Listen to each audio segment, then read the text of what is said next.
Hello, everyone, and welcome to SIG Scheduling Weekly Meeting. Today, I have a couple of items that I would like to talk about, and then we will open up to questions or comments from you guys. So I believe one of the items is an update on our progress with priority and preemption. As you may have known already, we've been able to move this to beta in 1.11. The feature is enabled. And I just received an update from Ravi, who has enabled some of the tests, that the test grid is green. I'm very happy about that. And I would like to thank everybody who put a lot of effort on moving this forward. Klaus and Ravi helped a lot. I especially would like to thank Ravi very much for his efforts. We recently ran into an issue with the daemon set controller pods being scheduled by daemon set in 1.11, which is going to kind of conflict with what we wanted to do. Basically, we wanted to remove rescheduler completely from our code base because we believed that rescheduler would conflict with preemption, particularly because preemption may remove some of the pods from a cluster, and rescheduler can do the same thing on another node. So basically, we could face double preemption in certain scenarios. Worse is that rescheduler does not know much about priorities. So if rescheduler wants to remove pods from a cluster, it's very likely that it could go and remove high priority pods from a cluster. So we wanted to completely remove rescheduler, but given that daemon set controller was not quite there, basically we added the feature. Klaus did all the work to add the feature to let daemon set pods be scheduled by the scheduler, but this feature is in alpha, and we were not able to move that one to beta because it's implemented recently and is not tested thoroughly yet. So we couldn't actually move that to beta or enable it by default in 1.11. As a result, we needed rescheduler to be there for scheduling or guarantee scheduling of the critical daemon set pods. Ravi did all the work of changing rescheduler so that rescheduler is now aware of the fact that some of these critical pods are created by a daemon set controller, and schedules those, or basically helps to schedule those by removing some other pods from the cluster when there is not enough capacity or room for those critical pods. So rescheduler remains in 1.11, but its responsibilities are reduced to creating room for critical daemon set pods only. Thanks a lot, Ravi. Ravi has done a lot of other things. He has set up our tests. He has done phenomenal work for moving this feature forward. I would like to especially thank him. And we have another item on our agenda. By the way, if you have any questions about priority and preemption, please go ahead and ask. I don't have any question, but there is just very minor PR that I removed the priority and preemption stuff from local cluster of script. I mean, so whenever you have time, you can just approve. Oh, sure. Sorry, I actually, in our previous meetings, I have said several times that I have kind of given up keeping up with GitHub notifications. If you have any PRs that needs my attention, please don't hesitate to ping me on Slack. Okay. Yeah, I tried really hard to, and I still sometimes try to go over my notifications and try to catch up. But honestly, it's almost impossible. I receive like, I don't know, 15 PR notifications from GitHub every day, and it's almost impossible to keep up. Yeah, I can understand. Yeah, just like minor PR. I'll talk to you on maybe Slack about it. Sure. Yeah, I think on a related note, probably that needs an exception, Avesh. That is possible. Yeah, I mean, actually, it doesn't need any exception because by default that feature is anyway enabled. So, I mean, it gets enabled because it's not, it's taking the default value anyway. But I just wanted to remove that stuff from. I mean, it doesn't affect any functionality at all. So can you, I haven't seen the PR yet. Can you tell us what it is? You said that you're removing priority and preemption from local clusters. I mean, there is some stuff like because it was disabled by default previously. Mhm. So local cluster of script has priority or preemption flag so that you can enable it. Oh, I see. Okay. Oh, So, okay. Okay. but anyway, now it's enabled by default. So we get it by default anyway. But because that stuff is there, I think that is not required anymore. So it just yeah. I mean, Yeah, nothing. sure. That's a minor change. Sure. Yeah, that should be fine, I guess. All right. Any other questions? Yes. On a related note, should we bring in descheduler? I'm sure since Avesh is here, we can discuss about that. Because we are anyway going to retire rescheduler. Mm-hmm. And then OpenShift, we want to make it in or release it in tech preview mode. So should we make that like official? Or Avesh, do you think we should wait for some more time? For what? Like descheduler, I think we have seen people using it, right? We are getting lots of comments and then issues on the descheduler repo. So once we retire rescheduler, we should tell that descheduler is the official way. Say, if the cluster is at capacity, you could use this too. Actually, So descheduler, I don't think. Avesh, correct me if I am wrong. I don't think descheduler can help with making room in a full cluster, right? So descheduler probably doesn't help with that, but descheduler could possibly arrange things around to maybe create more efficient balancing its capacity in a cluster, right? Yeah, exactly. I mean, descheduler doesn't do like what rescheduler is doing. Anyway, rescheduler is just a temporary solution right now. In fact, if we, as you said previously, like we just want rescheduler because like we cannot move that feature to beta. So I think in the next release in 1.12, once we move that feature, like where we are scheduling Daemon set ports by default scheduler, then we don't need rescheduler anymore. The only thing like I mean, if we want to do, we could suggest like right now whoever is using rescheduler and whatever changes we have made related to priority and preemption in rescheduler, because anyway rescheduler is going to be I mean already deprecated. If anybody who is using rescheduler and until and unless we move that existing feature to beta, we should make all those changes into descheduler, and we should encourage them to use descheduler. That's what the idea is. Yeah, that's what I meant to. I see. So if I understand, first of all, I am actually quite supportive of bringing descheduler as a default component, or maybe as a something similar as an add-on component that many people possibly would like to use. That should be actually in our plan. I would totally support that. Actually the main thing is I don't know whether have we made any changes in rescheduler for priority and preemption. Have we made any changes already, or we are planning to make changes to rescheduler for priority and preemption? What is the status right now? Ravi has done some changes. Yes, we have done some. So my question is like why we are making changes to rescheduler at all? Even if we want to make those changes, we should make those changes into descheduler, and then we should encourage even wherever that rescheduler add-on is being used, so that we can encourage them that descheduler add-on should be used, because that's going to be our supported thing in the future. Although even I agree, even that is sort of temporary solution, but still like it's better to make any change in descheduler than to make any change in rescheduler. I think that's the idea. Sure. That certainly should be our, I believe, longer term plan and approach. But this particular change that we made was a small change, only to get things going in 1.11. Basically, our plan is to probably deprecate rescheduler right away after 1.11 is released, and completely remove it. But in order to get the ball rolling for 1.11, we wanted to actually make those small changes. I mean, again, I wouldn't suggest any further change in rescheduler unless there is no other solution at all. Yeah, absolutely.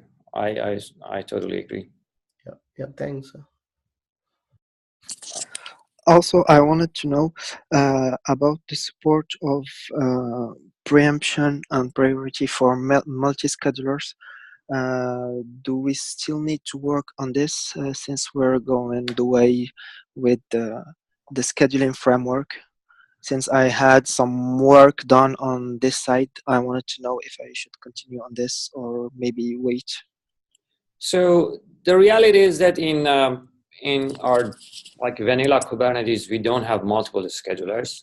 So in a way, it's not super high priority for us or for most of our users to support multiple schedulers in preemption. But since our promise to like the community is that we do support multiple schedulers, I think it's still important to support multiple preempting schedulers as well. I don't expect a lot of people to have implemented preemption in their own custom schedulers, but even for a small number of people who might be interested in this feature, I think we should still do that. Scheduling framework is something that we are going to start the work soon, but it's definitely going to take some time. And I have written the document. We are going to probably send it out soon. So that document explicitly says that that is going to be scheduler version 2 and is not going to be fully compatible with scheduler version 1. Basically, all of those extensions that we used to have in scheduler version 1 are not going to be compatible with the scheduling framework. So some people may want to stick to scheduler version 1 or the scheduler that we currently have for some time, and we need to, at least at this point, that V1 is not deprecated, to support that. So we would like to add multiple scheduler support to preemption. Okay, so we can work on this. Sounds good, thanks. All right. Any other questions about priority and preemption? Okay, so another item on our agenda is about image locality. So there was this priority function or scoring function that prefers nodes that have a larger number of images that a pod requires over nodes that don't have those images. We know for a fact that in Borg, inside Google, we use this scoring function, and it helps a lot with with saving on storage and also saving some amount on bandwidth in basically in our cluster bandwidth.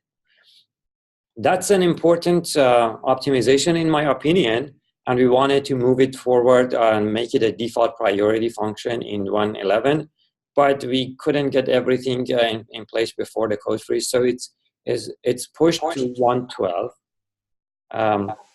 One thing though that Tim Sankler brought up yesterday was the fact that this scoring function could possibly cause like lumpy distribution of pods among nodes. The concern here is that if there are, let's say, a couple of nodes in your cluster that have images for a particular, let's say, replica set, those nodes would be preferred over other nodes in the cluster. And as a result, a lot of pods from the same replica set may end up being scheduled on those nodes. That is not necessarily always desired, because we don't want to put all the nodes of all the pods of a replica set on a node. We would like to distribute them. So we would like to a little bit study the effects of this scoring function.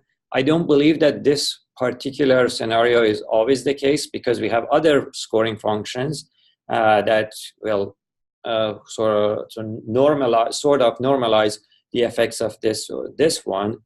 Particularly, we have a scoring function that prefers pods that prefers nodes that have lower resource utilization.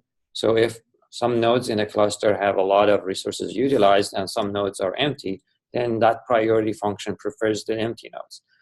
So we believe that the combination of various scoring functions can balance one another. We also have weights for scoring functions. So if we give a scoring function higher weight, that scoring function basically prevails. if we give least used, which is the scoring function that I just talked about that prefers node with lower resource utilization over other nodes with higher resource utilization, then that scoring function can prevail, and we may prefer those nodes over other nodes. We need to study, we need to see what are the effects of this scoring function, and if we enable it by default, we should be careful about having a balance of distribution. So anyway, this scoring function is going to go in 111 in 112 if things go smoothly. I have some comments about it. In fact, I kind of agree like what Tim said, and in fact, I think in the beginning you said that in Borg, when there are large number of pods using same image, it's going to be useful. That's what you said. So Because yes, my comment is. It's going to, in fact, it's going to be other way around. If large number of pods are going to use same image, and also cluster size will also matter. But let's say there are 20 nodes on the cluster, and there are large number of pods, and obviously, like by default, default scheduler is going to spread those pods on all nodes. So that means sort of that image is going to be there on all the nodes, and in that case we don't really need any function like this. In fact, I feel this function in fact is going to be more useful where like at least relatively it's the some image is going to be used by lesser number of pods. In the sense, when I say less number of pods, so that is as compared to the all pods in the cluster, and that time maybe that pods are going to be like localized to some of the set of the nodes, and if image is there, then maybe we could use this image priority function, so that those pods go there.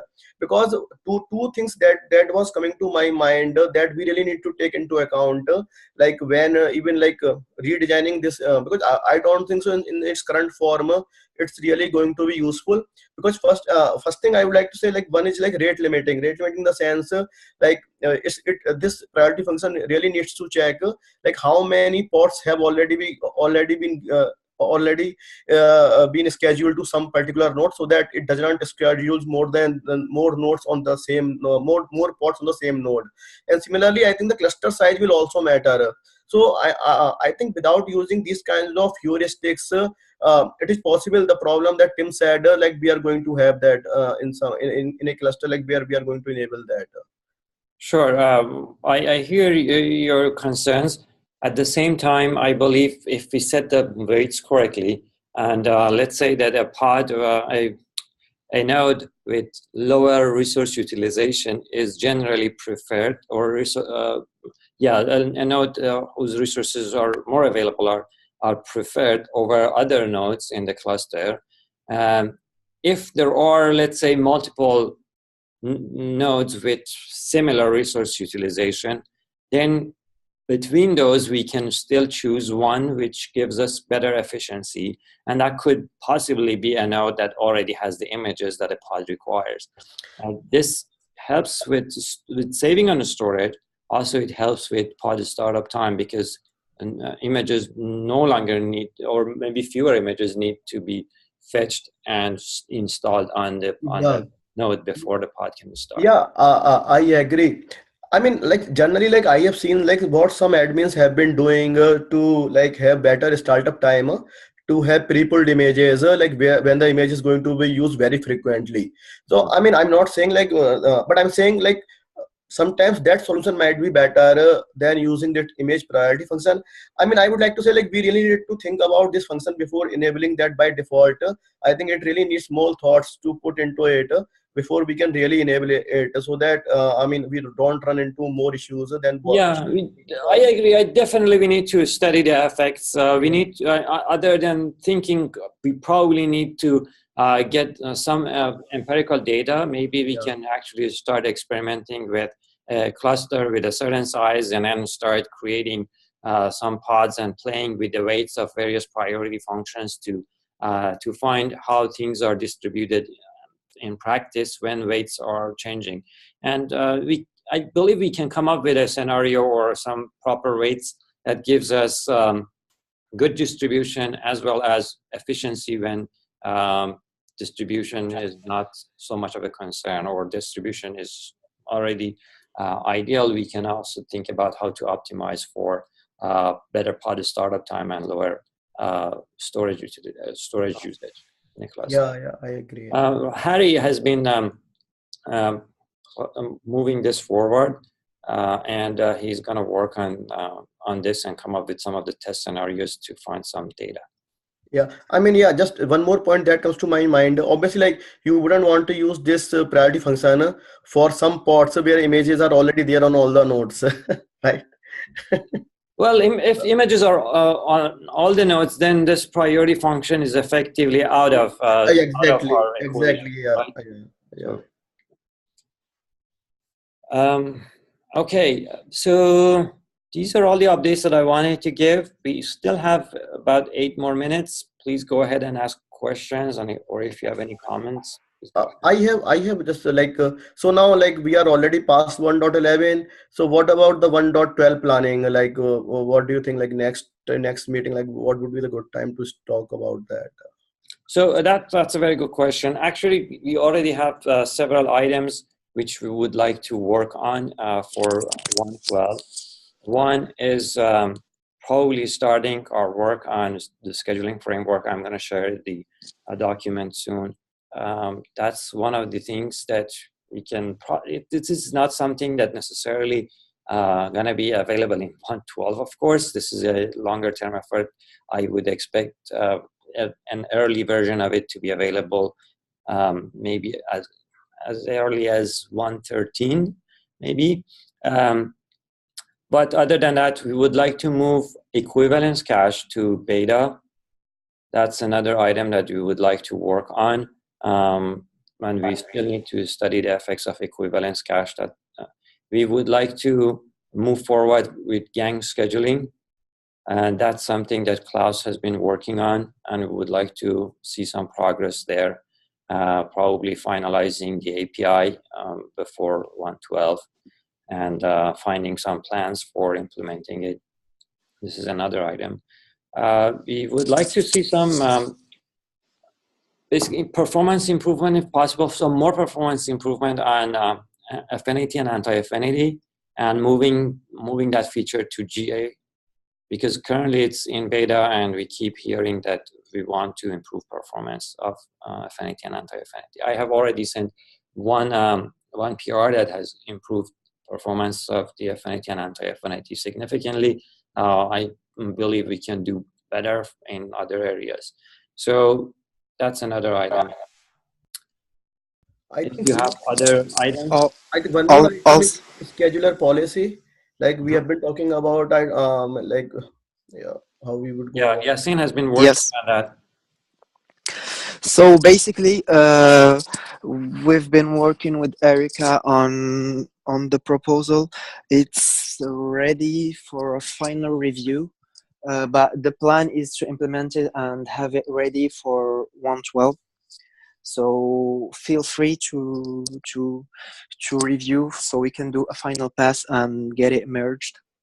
I know that now there's the code freeze, so I think that we can focus on review the proposal so we can get it out there as soon as possible. Sounds good. Okay, I will try to get to that as well. All right. Is there any other question? I had a couple things. Could you mute? So a couple. Oh, yeah, there we go. Sorry.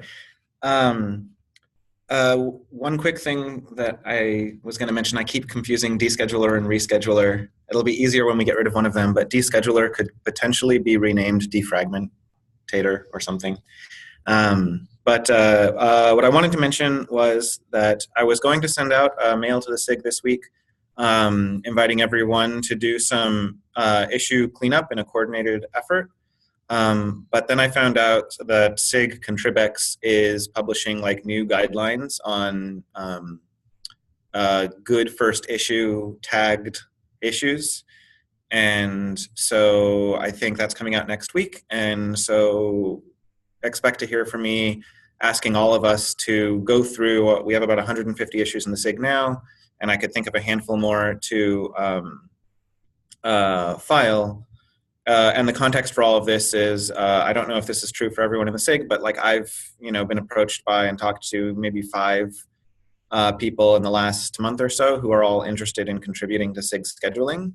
And I can, give them an outline of the code and how we work and operate. But when it comes to like helping them actually get started on some tasks, I don't usually have anything to give them. So if we can go through and tag some of our images appropriately, or file some issues appropriately, or file some new issues, I think we can help with onboarding there.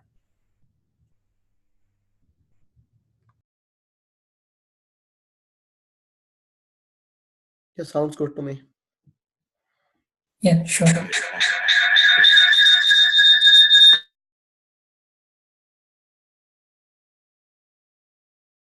We cannot hear you, Bobby. Yeah, I know. I was saying that 2 microphones in one room does not work well. I didn't say anything important. Sorry. Okay. Yeah, I totally agree. Johnson's effort is very valuable, and we should clean up things and move forward. And we need to always do some maintenance work as well.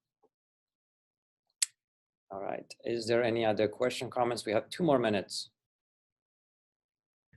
I have one question. Although I'm not sure whether it's about meeting times. Although I know like we have this meeting time like at 1 o'clock, so that this is more helpful. Like I can join. But the other meeting time that is at 8 o'clock, it's getting difficult. But I am not sure I can join both. But this is more. I'm not sure if there is further plan to have some meeting time where like. I don't know whether if others have the same concern, whether they can join both meetings or not, but at least I have that concern. At least. Yeah, the intention from the beginning was that we wanted to actually have meetings. Basically, we separated them, we split the meeting into like 2 smaller meetings so that people can join at least one of the 2. I know that the other one is not convenient at all for people on the East Coast, but we didn't really find much other options, given that we wanted to have people from China to attend the meetings as well. But feel free to suggest any times. It's very hard to find one single time that works for everyone across the globe. In fact, I don't know, like as I said, like this might be just my problem, but I was wondering if it's possible. I mean, I'm not saying, I mean, we have to do that. Just it's a suggestion. I don't know that if it's possible, we could move that maybe meeting from 8 to, let's say, 11. I mean, it might be very late, but that might be more easier than to attend meeting at 8. Something like that. Yeah. I see. So the problem is that if you move it to like 11, it's going to Eight for us. Actually, it's not bad. Yeah, we can possibly do that. Well, generally during that time, I have my kids' classes, so I cannot. Yeah, I know.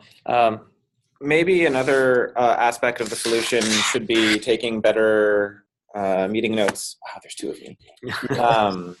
If we did a good job summarizing the minutes in the doc, and then spend like the first 3 minutes of each meeting recapping the other half, so that people who can only attend one can kind of stay up to date. Yeah. So, and also I always we have the recordings of all the meetings, and I try to post them immediately after the meetings, and I keep put the links also on the document, so that if you don't attend personally, of course you cannot ask questions, but the intention is that you can ask the questions in the next meeting, where it's probably at a better time for your time zone, and yet you can become aware of things that went on in that meeting by looking at the video recording and also maybe the meeting notes.